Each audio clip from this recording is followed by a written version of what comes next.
نحمده ونصلي على رسوله الكريم أما بعد فقد قال الله سبحانه وتعالى في كلامه القديم والفرقان الحميد أعوذ بالله من الشيطان الرجيم بسم الله الرحمن الرحيم ألا إن أولياء الله لا خوف عليهم ولا هم يحزنون صدق الله العظيم وقال رسول الله صلى الله عليه وسلم زوروا القبور فإنها تذكركم الآخرة صدق رسول الله صلى الله عليه وسلم அளவற்ற அருளாளனும் நிகரற்ற அன்புடையோனுமாகிய எல்லாம் வல்ல அல்லாஹுவின் பெயரால் துவங்குகிறேன். அருமைநாயகம் முஹம்மதுர் ரசூலுல்லாஹ் ஸல்லல்லாஹு அலைஹி வஸல்லம் அவர்களின் மீதும் நற்பாக்கியங்கள் நிறைந்த அவர்களுடைய உம்மத்தின் மீதும் குறிப்பாக இந்த ஜும்மா நன்னாளில் நம் அனைவர் மீதும் எல்லாம் வல்ல அல்லாஹுவின் நல்லருள் என்றென்றும் நிறைவாக உண்டாவதாக. ஆமீன். அல்லாஹு ஜல்ல ஷானுஹு தஆலா மனித குலத்தை சீர்படுத்துவதற்காக வேண்டி தீர்க்கதரிசிகளை அனுப்பினான். அந்த தீர்க்க தரிசிகளின் வழியை பின்பற்றி ஏராளமான இறைநேசர்கள் வந்தார்கள். உலகம் முழுக்க பல்வேறு நாடுகளிலும் இறைநேசர்கள் அடங்கியிருக்கிறார்கள், தீர்க்க தரிசிகள் அடங்கியிருக்கிறார்கள். இறைநேசர்களுடைய அடக்கத்தலத்திற்கு தர்கா என்று சொல்லப்படுகிறது. தர்கா என்கிற பாரசீக வார்த்தைக்கு குடியிருக்கும் இடம், உறைவிடம், தங்கியிருக்கிற இடம் என்றெல்லாம் அந்த இடத்திற்கு பொருள்படும், அந்த வார்த்தைக்கு பொருள்படும். உலகம் முழுக்க இப்படி அடக்கப்பட்டிருக்கக்கூடிய இறைநேசர்கள் ஏராளமான பேர். அந்த இறைநேசர்களினுடைய மன்னரைகளில் மரியாதை நிமித்தமாய் முஸ்லிம் சமுதாயம் அவர்களை சந்திப்பதும் சலாம் சொல்லுவதும் அவர்களின் நல்ல துஆவை பெற்றுக்கொள்ளுவதற்கும் ஆங்காங்கே செல்வதுண்டு. அந்த அடக்க ஸ்தலங்கள் அவர்களை வைத்து வருவோர்களை வைத்தும் மிகவும் பிரபலமாகி விடுகிறது. இந்த வரிசையில் இந்தியாவிலே எக்கச்சக்கமான தர்காக்கள் இருப்பது நமக்கு தெரியும். இந்த தர்காக்கள் பலவற்றில் மிக பெரிய பெரிய வரலாற்றில் தடம் பதித்த இறைநேசர்கள், ஆன்மீக செம்மல்கள் அடங்கி இருப்பதையும் நாம் கேள்விப்பட்டிருப்போம். இந்தியாவினுடைய அஜ்மீர் ஹாஜா முஹைனுத்தீன் சிஷ்தி கத்தஸல்லாஹு சிர்ரகுல் அசீஸ் தொடங்கி நாடு முழுக்க எக்கச்சக்கமான இறைநேசர்கள் அடங்கியிருக்கிறார்கள். அன்பானவர்களே, இஸ்லாம் பல்வேறு நாடுகளில் இறைநேசர்கள் மூலமாகவே பரவியது. அந்த அழைப்பு பணியை செய்வதற்காக வேண்டிய இறைநேசர்கள் அந்தந்த பகுதிகளுக்கு உலகம் முழுக்க சென்றார்கள். குறிப்பாக இந்தியாவில் சொல்ல போனால், இந்தியாவில் இஸ்லாம் வணிகர்களாலும் வலிமார்களாலும் பரவியது என்பது வரலாற்று ஆசிரியர்களின் தீர்க்கமான முடிவு. கடற்கரை வழியாக இந்திய பிராந்தியத்தில் வந்து தொழில் செய்ய வந்த வணிகர்கள், இஸ்லாமிய வணிகர்கள் மார்க்கத்தை எடுத்து சொன்னதன் மூலம் இந்த மார்க்கம் இங்கே அறியப்பட்டது. அதை அடுத்து இந்த நாட்டிற்கு வந்த வலிமார்கள் இஸ்லாமிய அழைப்பை உலகெங்கும் 8 திக்கிலும் சொல்லுவதற்காக வேண்டி புறப்பட்டு வந்த இறைநேசர்களால் இஸ்லாம் பரவியது. அந்த அடிப்படையில் இந்தியாவில் இஸ்லாம் பரவ இறைநேசர்கள் ஒரு முக்கியமான காரணம். இந்தியா மட்டுமல்ல, உலகம் முழுக்கவும் அப்படித்தான். நமக்கெல்லாம் தெரியும், நபிகள் நாயகம் ஸல்லல்லாஹு அலைஹி வஸல்லம் அவர்களோடு கடைசி அவர்களோடு ஹஜ்ஜில் இருந்தவர்கள் சுமார் 1,00,000 சில்லறை பேர். 1,00,000 சொச்சம் பேரில் ஒரு 10,000 அல்லது 12,000 நபித்தோழர்களின் கபரு தான் மதீனாவிலே இருக்கிற பிரபலமான ஜன்னத்துல் பக்கி கபரிஸ்தானிலே அடக்கப்பட்டிருக்கிறது. சுமார் 90,000 பேர் எங்கு போனார்கள் என்றால் அவர்கள் மதீனாவிலே அடங்கவில்லை. பெருமானார் ஸல்லல்லாஹு அலைஹி வஸல்லத்தினுடைய வஃபாத்திற்கு பின்னால் உலகம் முழுக்க இஸ்லாத்தை எடுத்து சொல்வதற்காக வேண்டி கிளம்பி போன 90,000 பேர் போன இடங்களில் ஆங்காங்கே வாழ்ந்து அந்த மக்களில் ஒருவராக மரணித்து அவர்கள் வாழ்ந்த அந்த பூமியிலேயே அடக்கப்பட்டிருக்கிறார்கள். அந்த வரிசையில் தான் சஹாபாக்கள் உலகமெல்லாம் அடக்கப்பட்டிருக்கிறார்கள். சஹாபாக்களில் சுமார் 80,000 90,000 பேர்.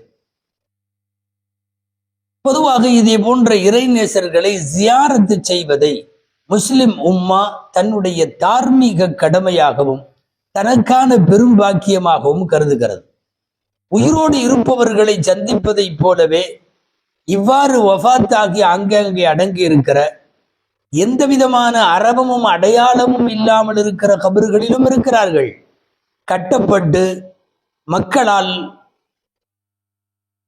மிகவும் சிரத்தையோடு பராமரிக்கப்படுகிற மன்னரைகளுக்கும் அதிலும் அடங்கி இருக்கிறார்கள். இந்த இடங்களுக்கு தர்காக்கள் என்று பெயர். தர்காக்கள் குறித்த மீளாய்வு, தர்காக்கள் குறித்த மார்க்க ரீதியான சர்ச்சை, அங்கு நடைபெறுகிற சுன்னத்தான செயல்பாடுகள், அங்கு அதே சமயம் நடைபெறுகிற கசப்பான விஷயங்கள், இவைகளுக்குள்ளெல்லாம் இப்போது நாம் போகவில்லை.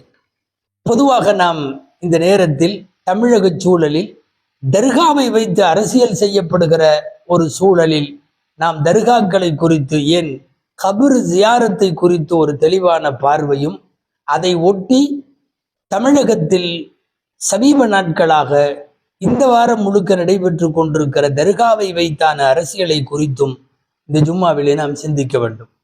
அன்பானவர்களே, கபர் ஜியாரத் என்கிற மன்னரையில் உள்ளவர்களை சென்று சந்தித்து சலாம் கூறி அவர்களுக்கு துவா செய்தல், இது சுன்னத்தாகும்.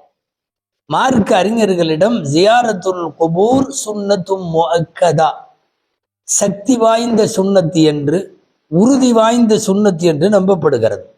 நபிகள் நாயகம் ஸல்லல்லாஹு அலைஹி வஸல்லம் அவர்கள் சஹாபாக்களுக்கு ஜியாரத்து எப்படி செய்ய வேண்டும் என்று கற்றுக் கொடுத்த ஹதீசுகள் வந்திருக்கிறது. கபராளிகளுக்கு செல்லுகிற போது மன்னரையிலே உள்ளவர்களுக்கு நீங்கள் எப்படி சலாம் சொல்ல வேண்டும் என்று பெருமானார் ஸல்லல்லாஹு அலைஹி வஸல்லம் சொல்லிக் கொடுத்த செய்திகளும் ஹதீசுகளிலே இருக்கிறது. அநேகமாக நீங்கள் ஹதீஸ் நூல்கள் என்று எடுத்து பார்க்கிற எல்லா கிதாபுகளிலும் இப்படி ஒரு பாடம் இருக்கும். பாபு ஜியாரத்துல் குபூர், கபறுகளை ஜியாரத்து செய்வதை பற்றிய பாடம். நபிகள் நாயகம் ஸல்லல்லாஹு அலைஹி வஸல்லம் தங்கள் வாழ்க்கையின் பல்வேறு கட்டங்களில் ஜியாரத்து செய்த பல்வேறு தொகுப்புகளின் முடிவு என்ன தெரியுமா? மிக அதிகமாக ஜன்னத்துல் பக்கி என்கிற மதீனாவின் கபிரிஸ்தானில் பெருமானார் ஸல்லல்லாஹு அலைஹி வஸல்லம் ஜியாரத்து செய்துள்ளார்கள். உஹது போரிலே கொல்லப்பட்ட 70 சஹாபாக்கள் அடங்கி இருக்கிற ஷுஹதாயே உஹது என்று சொல்லக்கூடிய உஹது போரினுடைய ஷஹீதுகள், அந்த கபிரிஸ்தானுக்கு பெருமானார் ஸல்லல்லாஹு அலைஹி வஸல்லம் அடிக்கடி சென்றிருக்கிறார்கள், துஆ செய்திருக்கிறார்கள், ஜனாசா தொழுதிருக்கிறார்கள், ஜியாரத்து செய்திருக்கிறார்கள் என்று பதிவு இருக்கிறது. பெருமானார் ஸல்லல்லாஹு அலைஹி வஸல்லம் அல்லாஹ்விடம் அனுமதி பெற்று அன்னலார் தங்களுடைய தாயார் ஆமினா அம்மாவினுடைய கபிரிஸ்தானுக்கு ஜியாரத்து செய்து சென்றதும், அப்போது அந்த கபருக்கு இடையிலே அவர்களால் அடக்க முடியாமல் தாய்ப்பாசத்தில் ஆர்ப்பரித்து வந்த அந்த அழுகையை அடக்க முடியாமல் அவர்கள் தேம்பி தேம்பி அழுததும், அவ்வாறு ரசூலுல்லாஹ் அழுத காரணத்தால் சுற்றியுள்ள உள்ளவர்கள் எல்லாம் தேம்பி அழுததும், இவைகளெல்லாம் சஹீஹான ஹதீசுகளில் நிரூபணமான செய்திகளாகும். பெருமானார் ஸல்லல்லாஹு அலைஹி வஸல்லம் ஜியாரத்து செய்தார்கள், செய்வது எப்படி என்று கற்றும் கொடுத்தார்கள். கரஜமின்தாரிஹி லைலன் ஃபி அவாகிரி ஹயாத்தி ஹதீஸில் வருகிறது, தங்களுடைய வாழ்க்கையின் கடைசி நாட்களில் நபிகள் ஸல்லல்லாஹு அலைஹி வஸல்லம் ஒரு இரவு நேரத்தில் எழுந்தார்கள். அது பல பேருடைய கருத்துப்படி ஷாபானுடைய 15வது இரவு என்கிற போது அது இந்த வாரம் பேசுவதற்கான பொருத்தமும் அங்கே இருக்கிறது. அன்பானவர்களே, இரவு நேரத்தில் வெளியேறினார்கள். ஹத்தா அத்தல் மக்பரத அல் பகிய வதஆ லஹும் வரஃபஅ யதைஹி, ஜன்னத்துல் பகி கபிரிஸ்தானுக்கு வருகிறார்கள், அவர்களுக்கு சலாம் சொல்லுகிறார்கள், துஆ செய்கிறார்கள், பிறகு கையேந்தி துஆ செய்தார்கள். ஃபலம்மா ரஅத் ஆயிஷத்து ذلك وسالت, இதை பார்த்து ஆயிஷா ரலியல்லாஹு தஆலா அன்ஹா அவர்கள் இரவு நேரத்தில் இங்கே வந்தது குறித்தும், அவர்கள் இவ்வாறு துஆ செய்து கைகளை உயர்த்தி துஆ செய்வது குறித்தும் பெருமானார் ஸல்லல்லாஹு அலைஹி வஸல்லம் இடத்தில் கேட்டபோது நாயகம் ஸல்லல்லாஹு அலைஹி வஸல்லம் சொன்னார்கள், இன்ன ஜிப்ரீல அதானி வகால் இன்னல்லாஹ யஅமுருக அன் தஅதி அஹ்லல் பகீஇ ஃபதுஸல்லிம அலைஹிம். ஆயிஷா, ஜிப்ரீல் அலைஹிஸ்ஸலாம் என்னிடத்தில் வந்தார்கள், வந்து சொன்னார்கள், அல்லாஹ் உங்களை ஜன்னத்துல் பகீ கபிரிஸ்தானுக்கு வருமாறு அல்லாஹ் உத்தரவிடுகிறான், அங்கே வந்து அவர்களுக்கு சலாம் கூறி துஆ செய்யுங்கள் என்று ஜிப்ரீல் அலைஹிஸ்ஸலாம் உத்தரவிட்டதற்கு பின்னால் பெருமானார் ஸல்லல்லாஹு அலைஹி வஸல்லம் அங்கே வந்து செய்தார்கள். பொதுவாக இது போன்ற மன்னரை ஜியாரத், சில பேர் நினைக்கிறார்கள் இது அங்கே அடங்கி இருப்பவர்களை கடவுளாக்குகிற முயற்சி, அல்லது அங்கே அடங்கி இருப்பவர்களை கொச்சையாக சமாதி வழிபாடு என்றெல்லாம் மிகவும் கீழ்த்தரமான கண்டனத்திற்குரிய தடித்த வார்த்தை பிரயோகத்தை பயன்படுத்துகிறார்கள். இது தவறு.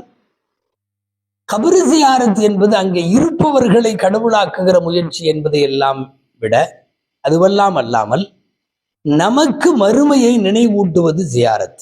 இது ரசூலுல்லாஹ்வுடைய வார்த்தை. நமக்கு மௌத்தை நினைவுபடுத்துவது கபர் ஜியாரத். நாளை இந்த இடத்திற்கு நாமும் வர வேண்டும், நாமும் இப்படி படுத்திருக்க வேண்டும் என்கிற சிந்தனையை கொண்டு வருவதற்குத்தான் ஜியாரத். ஹதீஸில் 2 விதமா வார்த்தை வருகிறது. ஜூருல் குபூர், நீங்கள் கபர்களை ஜியாரத்து செய்யுங்கள். ஃபைன்னஹா துதக்கிருக்குமுல் ஆஹிரா, இது உங்களுக்கு மறுமையை நினைவூட்டும். இன்னொரு அறிவிப்பில் ஃபைன்னஹா துதக்கிருக்குமுல் மௌத், உங்களுக்கு மௌத்தை நினைவூட்டும் என்று பெருமானார் ஸல்லல்லாஹு அலைஹி வஸல்லம் சொல்லி தந்த செய்திகள் எல்லாம் பிரபலமான ஹதீஸ் ஆகும். மட்டுமல்ல, அவ்வாறு தீர்க்கதரிசிகள் இறைநேசர்களை எல்லாம் விட்டு விடுவோம். பொதுவாக முஸ்லிம் சமுதாயம் ஒரு கபிரிஸ்தானை கடக்கிற போது சலாம் சொல்ல வேண்டும் என்பது நபிகள் ஸல்லல்லாஹு அலைஹி வஸல்லம் சொல்லி தந்தது.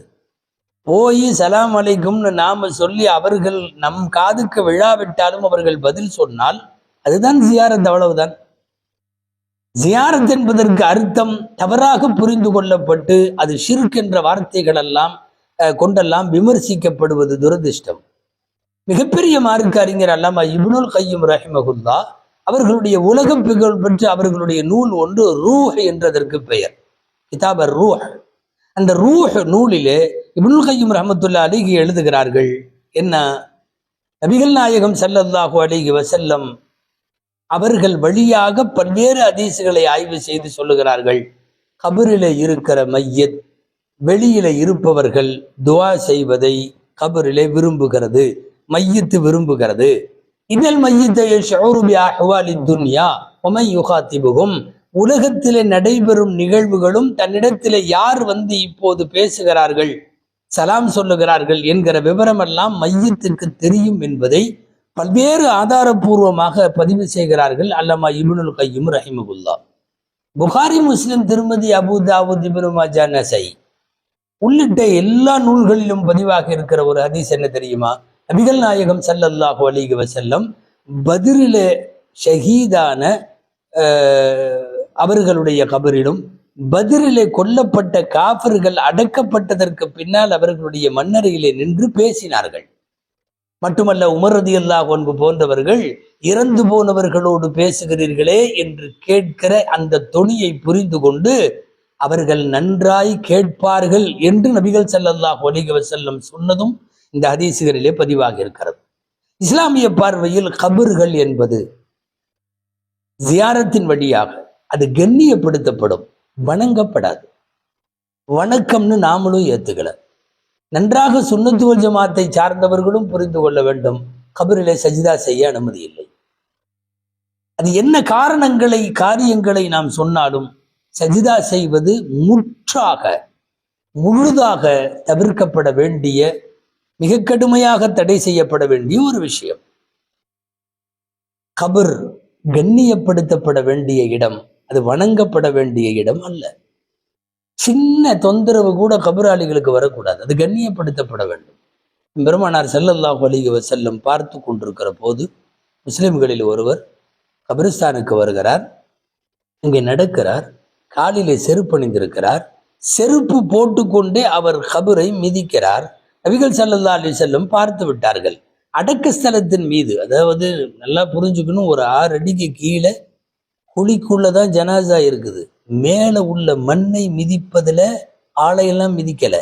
ஆனால் அந்த மண்ணை செருப்பு காலோடு மிதிப்பதை பார்த்து விட்டு நபி ஸல்லல்லாஹு அலைஹி வஸல்லம் சொன்னார்கள், அல்கின அலைக ஃபஇன்னக கத் அதைதஹும், எப்பா செருப்பை கழட்டி விடு, நீ அங்கே இருப்பவர்களுக்கு தொந்தரவு கொடுக்கிறாய்.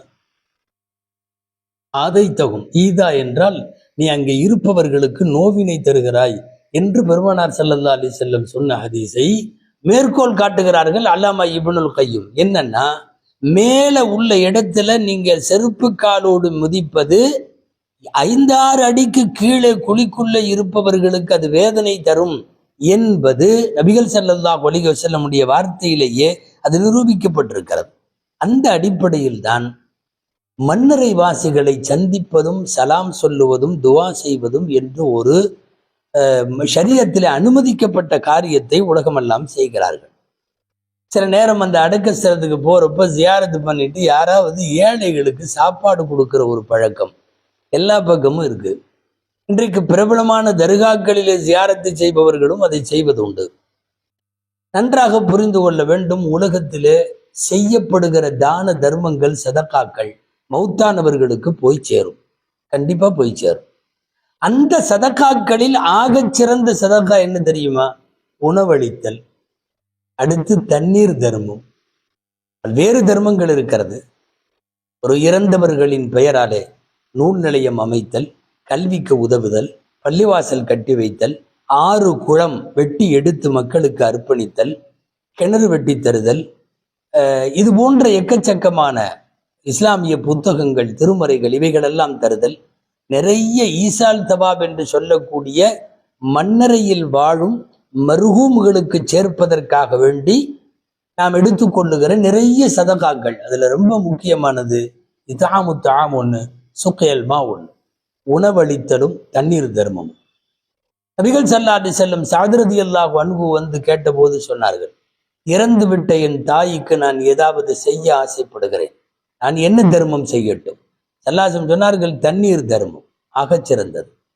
நிறைய உலகத்திலேயே செலவினங்களில் இறைபாதையில் செய்யப்படக்கூடிய செலவுகளில் ஆகச் சிறந்த செலவு எது என்றால் இதாமு தாம், பசித்தவர்களுக்கு உணவளித்தல்.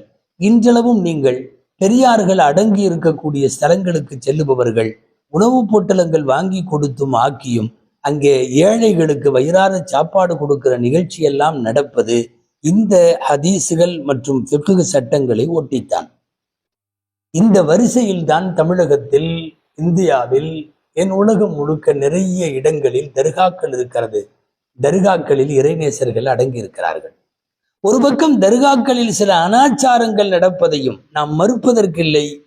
இது ஒரு நீண்ட தலைப்பாக அனாச்சாரங்களை விவரித்து ஆகுமானவைகளை விவரித்து பல மணி நேரம் பேசுகிற தொடர் அல்ல. இப்போது நாட்டில் தர்காவை வைத்து அரசியல் நடக்கிறது. எப்படி மஸ்ஜிதை எங்களுடையது என்று சொல்லி ஆக்கிரமித்து பள்ளிவாசலை கோவிலாய் மாற்றி கொண்டார்களோ அதுபோன்று ஒரு இறைநேசனுடைய அடக்கஸ்தலத்தையும் அவ்வாறு மாற்றுவதற்கான முயற்சி ஒன்று, குறிப்பாக அமைதி பூங்கா என்று பெயர் சொல்லப்படுகிற, கடந்த காலங்களில் அப்படி ஒரு பெயரை பெற்ற மாநிலத்தில் இன்றைக்கு தர்கா அரசியல் நடக்கிறது. மதுரை அடுத்த திருப்பரங்குன்றம், இந்த மலையிலேயே முருகருக்கும் கோவில் இருக்கிறது. சிக்கந்தர் அவுலியா என்று சொல்லக்கூடிய சிக்கந்தர் பாதுஷா ரஹிமகுல்லா அவர்களும் அடங்கி இருக்கிறார்கள். அவர்களுடைய வரலாறு நீண்டது. 100 ஆண்டுகளுக்கு முன்னாலே ஏர்வாடியில் இன்றைக்கு துயில் கொள்ளுகிற சுல்தான் சையத் இப்ராஹிம் ஷா கதஸல்லாஹு சிர்ரகுல் அசீஸ் பாதுஷா அவர்களோடு வந்தவர்களில், பயணித்தவர்களில், அனுப்பப்பட்டவர்களில், அவர்களுடைய சீடர்களில் இவர் ஒருவர். சிக்கந்தர் பாதுஷா மலை சிக்கந்தர் மலை என்றும் அழைக்கப்படுகிறது. அவர்கள் அங்கே எதிரிகளோடு போரிட்டு கடைசியாய் எதிரிகளால் கொல்லப்பட்டு அந்த மலையிலேயே வைத்து அவர்கள் அடக்கம் செய்யப்பட்டார்கள். அவர்களின் தர்கா இருக்கிறது, கீழே முருகன் கோவிலும் இருக்கிறது. இப்போ அந்த முருகருக்கும் எந்த பிரச்சனையும் இல்லை, அங்கே அடங்கி இருக்கிற சிக்கந்தர் ரஹ்மத்துல்லாஹி அலைஹிக்கும் எந்த பிரச்சனையும் இல்லை. பிரச்சனை யாருக்குன்னா, இந்த நாட்டினுடைய மதவாத அரசியல் நடத்துகிற பிழைப்புவாதிகள், அவர்களினுடைய வெறுப்பு அரசியல் மட்டும்தான் இப்ப பிரச்சனை. எங்கேயாவது ஒரு பள்ளிவாசலை எடுத்துக்கிட்டு எங்களோடதுன்னு சொல்லணும். இப்போ அவங்க கையில எடுத்திருக்கிறது தர்கா, எடுத்துக்கொண்டு இந்த தர்கா இங்கே இல்லை, இது ஆக்கிரமிப்பு, இது கோவில், அங்க தர்காவுக்கு போக வேண்டாம், அங்க ஆடு மாடு அறுக்க வேண்டாம், அங்க அசைவம் சாப்பிட வேண்டாம், கோழி கொண்டு போக வேண்டாம், அங்க ஜியாரத்துக்கு போக வேண்டாம் என்பது போன்ற வெறுப்பு அரசியலை கையில் எடுத்துக்கொண்டு போய்கொண்டிருக்காங்க. 300-400 வருஷமா அந்த மலையில சென்று ஜியாரத்து செய்கிற பழக்கம் தமிழக முஸ்லிம்களுக்கு உண்டு. அதே போல பல 100 வருஷமா முருகர் கோயிலுக்கு செல்லுகிற இந்து பக்தர்களும் உண்டு. ஒருபடி மேல சொன்னா சிக்கந்தர் மலைக்கு செல்லக்கூடிய முஸ்லிம்களை விடவும் இந்துக்கள் அதிகம். அப்படி ஒரு சமய நல்லிணக்கத்திற்கு பறைசாற்றுகிற தமிழகத்தினுடைய புராதனமான சின்னங்களில் திருப்பரங்குன்றம் சிக்கந்தர் பாதுஷா தர்காவும் ஒண்ணு. நீங்க போய் நின்று எண்ணி பார்த்தா வர்றது முஸ்லிம்கள் அதிகமா மற்றவர்கள் அதிகமான்னு பார்த்தா மற்றவர்கள் தான் அதிகமாக இருக்கும். அங்க இருக்கிற பகுதி மக்களும் இவ்வளவு 200-300 வருஷத்துல இதுக்காக சண்டை போட்டுக்கிட்டதெல்லாம் இல்லை. சமீப காலங்களில் என்றைக்கு துவேஷ அரசியல் இந்தியாவை ஆட்டி படைக்க துவங்கியதோ அப்போதிருந்து இது குறித்து நிறைய பிரச்சனைகள்.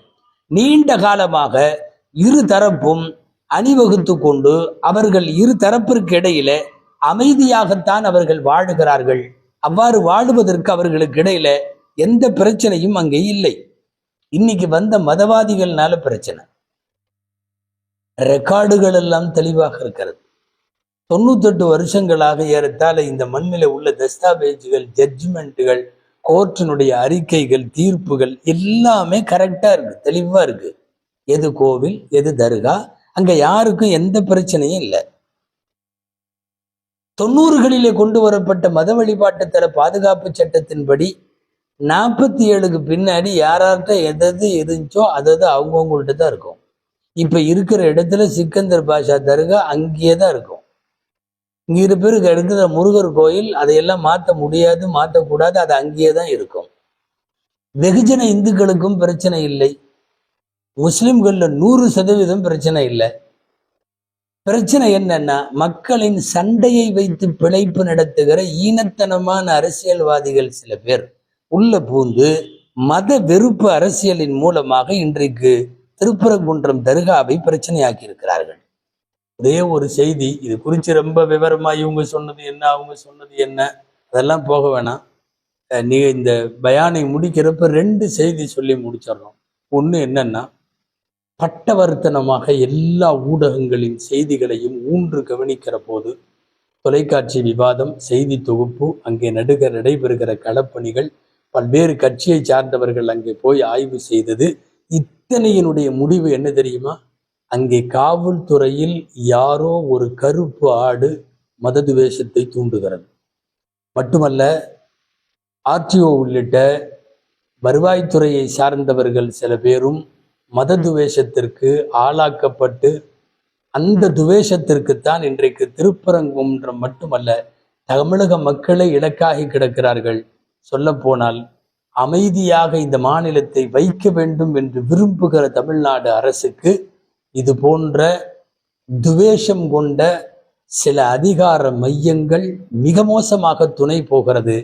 கண்டறிந்து களையெடுத்து நடவடிக்கை எடுக்கவில்லை என்றால் நிலைமை வடநாடுகளைப் போல போய்விடுமோ என்கிற அச்சம் இருக்கிறது. 2வது, தமிழக மக்களுக்கான செய்தி இல்ல உலகத்துக்கு பூராத்துக்குமான செய்தி ஒண்ணு என்னன்னா, எந்த ஒரு விஷயத்திலையும் உண்மை என்னன்னு நமக்கு தெரியல, முடிவெடுக்கவே முடியல. திருப்பரங்குன்ற விஷயத்துல எது உண்மைன்னு தெரியல.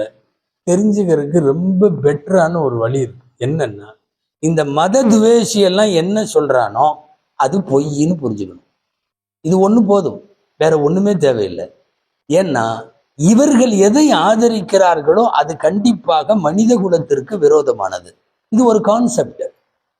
இங்கு மட்டுமல்ல, ஏதாவது ஒரு நாட்டினுடைய அதிபர், அந்த அதிபரை இந்த மத துவேஷியெல்லாம் தூக்கி பிடிக்கிறான்னு வைங்களேன், நீங்க அவரை பார்க்கவே வேணாம், அவர் நல்ல ஆள் இல்லைன்னு நீங்க சொல்லிருங்க.